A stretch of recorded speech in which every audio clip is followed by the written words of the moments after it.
So here we go with example 12. This is a context that you should be familiar with. It's connected particles, and we've done quite a lot of preparatory work on the AS course on connected particles. So hopefully we're going to be okay here. The new element of this is that one of the particles is on an inclined plane.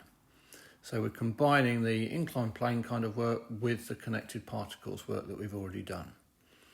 Okay, so as usual, let's have a look through the question first of all and see we've got two particles, mass is 5 kilograms and 10 kilograms.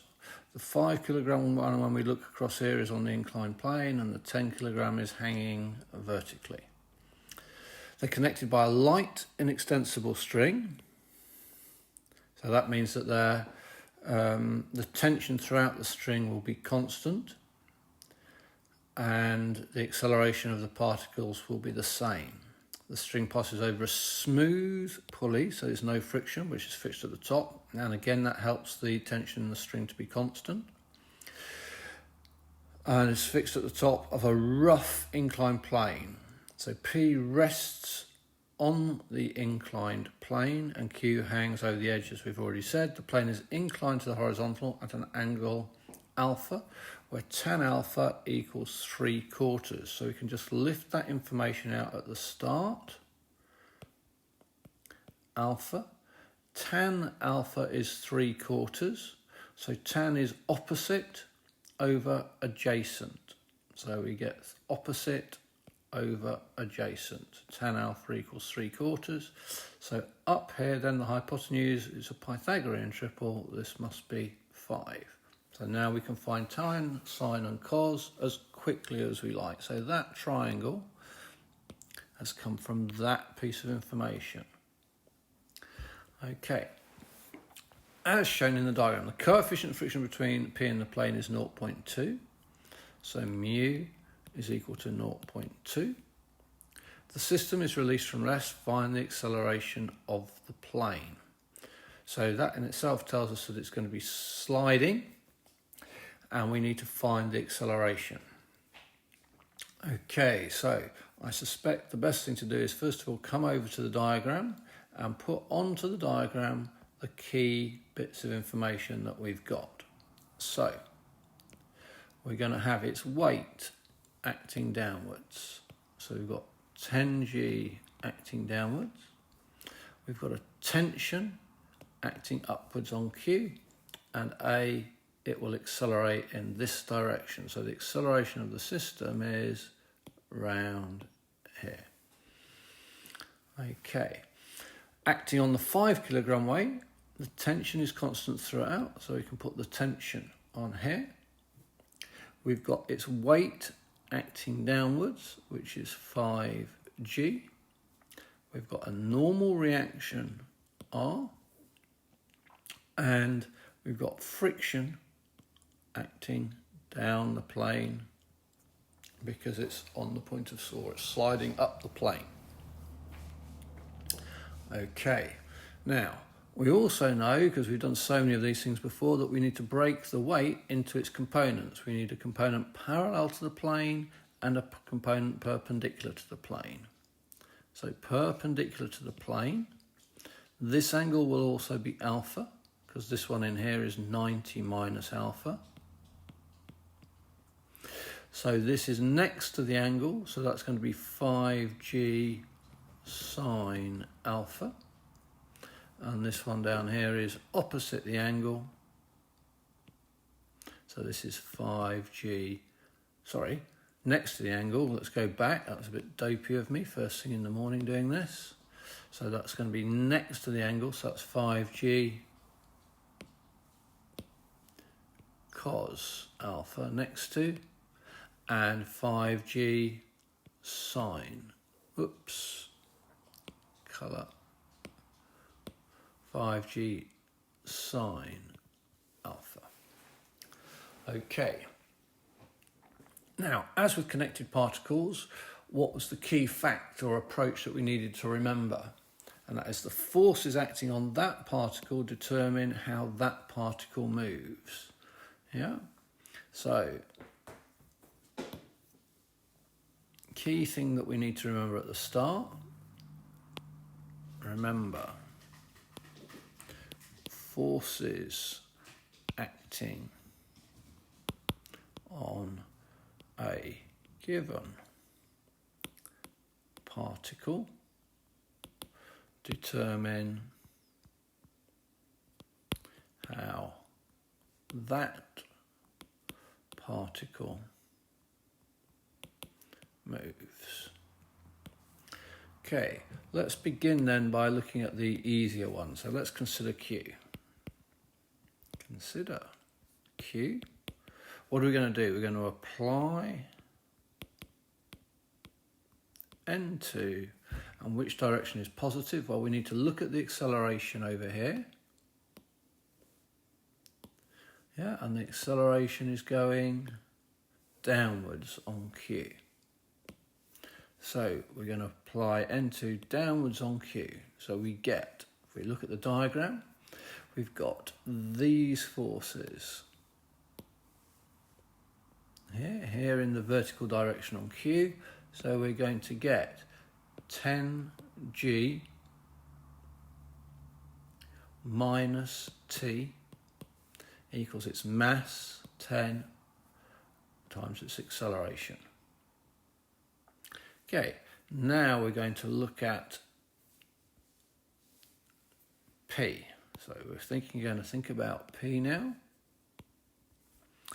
And we're going to apply N2. And this time it's going to be parallel to the plane and up the plane, because again, that's the direction of the acceleration if we look at that highlighted pink section. It's going up the plane at P. So now, well, you need to look at the forces acting on P in that direction. So we get on P in that direction, we've got 5G sine alpha. We've got this frictional force here, which I've forgotten to label with the friction. And we've got our tension acting up the plane. So if we take those three forces which are acting in that direction, we are going to get, let's have a look, T minus the friction minus 5G sine alpha is equal to its weight, which is 5 kilograms times its acceleration. Okay. Now, when we've got connected particles, hopefully you know what you're going to do next, because we can eliminate one of the unknowns here. Hopefully you've noticed it. We've got the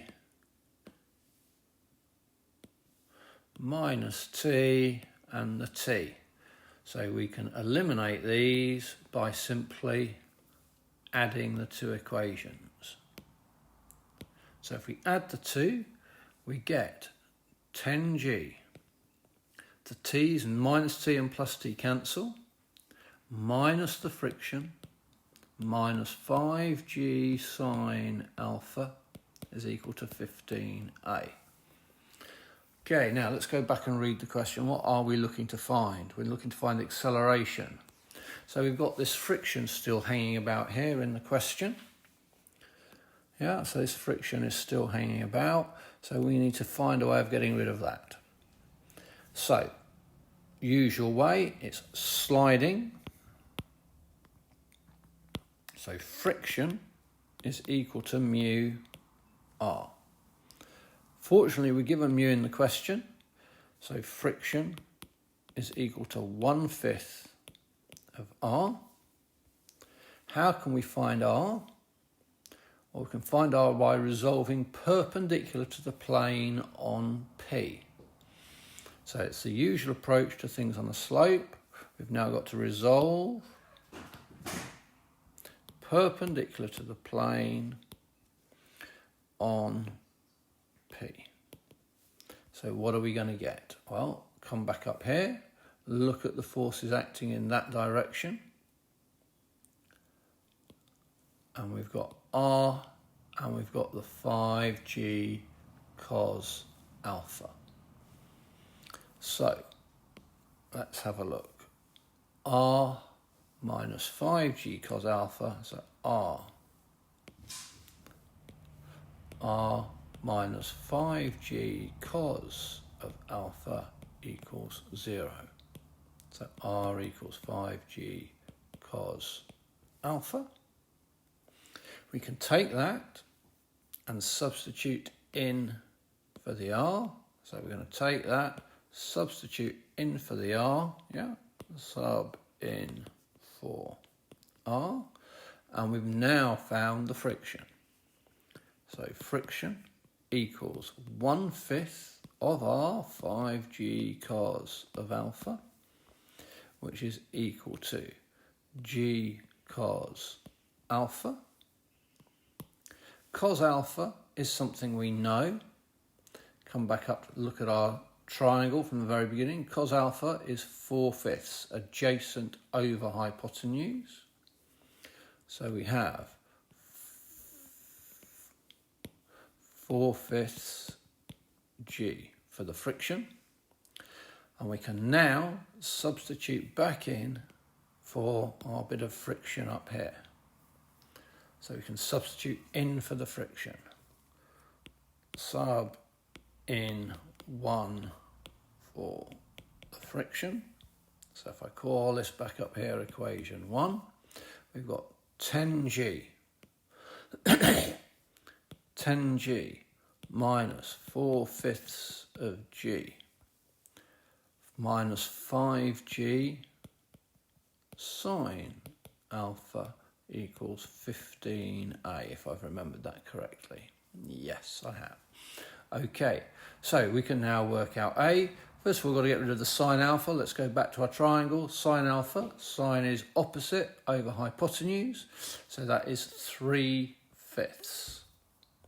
So 10g minus 4/5 g minus 5g times 3/5 is equal to 15a. Tidy that up. 10g minus 4/5 of g minus the 5's are cancelling, so minus 3g equals 15a. Let's think of these as fifths. So we're going to get 10 minus 4 minus 15 g all over 5 equals 15a. So we get, not 10, that would be 50, won't it now? Sorry. So 50 minus 4 minus 15. So we get A is equal to 31g over 75, which you can tap in the calculator and we will get, I don't know, 300 divided by 75 is going to be roughly 4, but you can check that. 4.1 meters per second squared. Okay, so that's part A finished. Now, part B, find the tension. That should be straightforward now. Let's go back. How can we find the tension? Well, the easiest thing to do by the looks of it is to substitute that into equation that we've now labelled 2. 10g minus t equals 10a. So sub in 2. And we've got 10g minus t is equal to 10a. So we've got 10g minus t equals 10 lots of a, which was 31g over 75. Or what will that be? 62g over divided by 5 is 15. So 10g minus 62g over 15 is equal to t. And again, that's a tap in the calculator kind of job. 150 minus 62 lots of G over 15.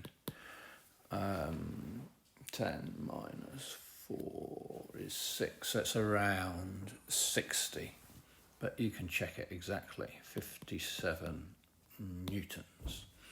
Okay, that's the end of example, 11 in your book, 12 in the digital book that I'm working from, and the next one will follow shortly.